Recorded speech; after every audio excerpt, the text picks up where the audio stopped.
Experience the most efficient system for delivering sulfur and phosphate to meet your crop's needs with Smart Nutrition MAP plus MST.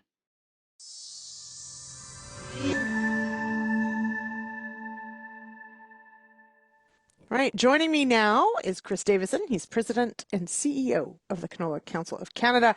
Chris, it has been a bit of a roller coaster of a day, certainly, starting with the news this morning from China with a retaliation to Canada announcing EV tariffs. And we've seen this before where canola especially, but Canadian ag products get caught up at times in some of this politicking. What is the latest? What do we know so far as to China's announcement today? Yeah, thanks very much, Lindsay. You're right. It's been a busy day leading off with this communication from the Chinese government. What I would say to start is while there has been an investigation that's been announced, we haven't seen any details about what that investigation is going to look like, other than an indication that it is seed focused. But in terms of the duration, the scope, the process, etc., that, to the best of our knowledge, has not been communicated yet. Okay. Now, we have seen certainly in the past where Canadian canola has faced at times other trade barriers, phytosanitary issues, etc. However, China has announced this is an anti-dumping investigation. What might that entail as far as what they might be looking at, as far as the numbers from Canada? What does an investigation like that even entail?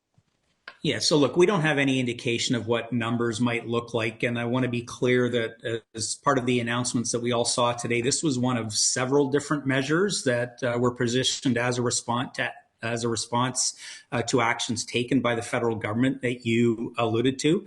Some of those, it was suggested, will involve the WTO, and others will, it would seem, involve the domestic Chinese government. And typically, when we're talking about anti-dumping, that's typically where a domestic government imposes tariffs on imports for reasons related to market value, etc.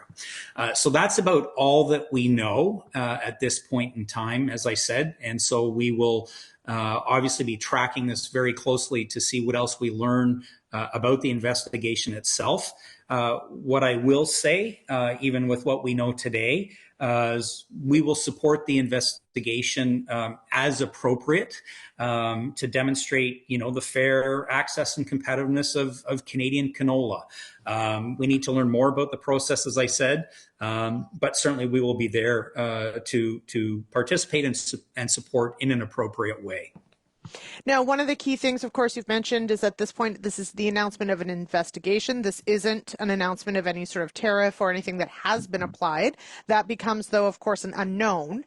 We are, of course, in the thick of harvest here in Western Canada and of this canola crop. Certainly from the farmer's perspective, makes them quite nervous, but I would imagine from a grain company's perspective as well.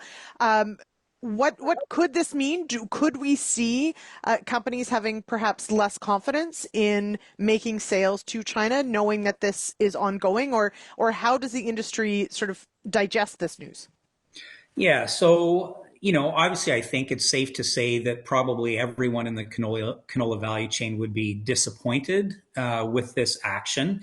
I'm also going to say that, again, depending on where this process goes, though, that we're also confident that an investigation into Canada's canola trade will certainly demonstrate alignment with and reinforce our support for rules-based trade, which I think is really, really important. And that gets back to the heart of your question, because certainly farmers and the rest of the value chain want to avoid unpredictability when it comes to access to markets. And so our job one, as it always is, but takes on more importance in situations like this, has got to be about maintaining or restoring open and predictable market access for, in this instance, Canadian canola.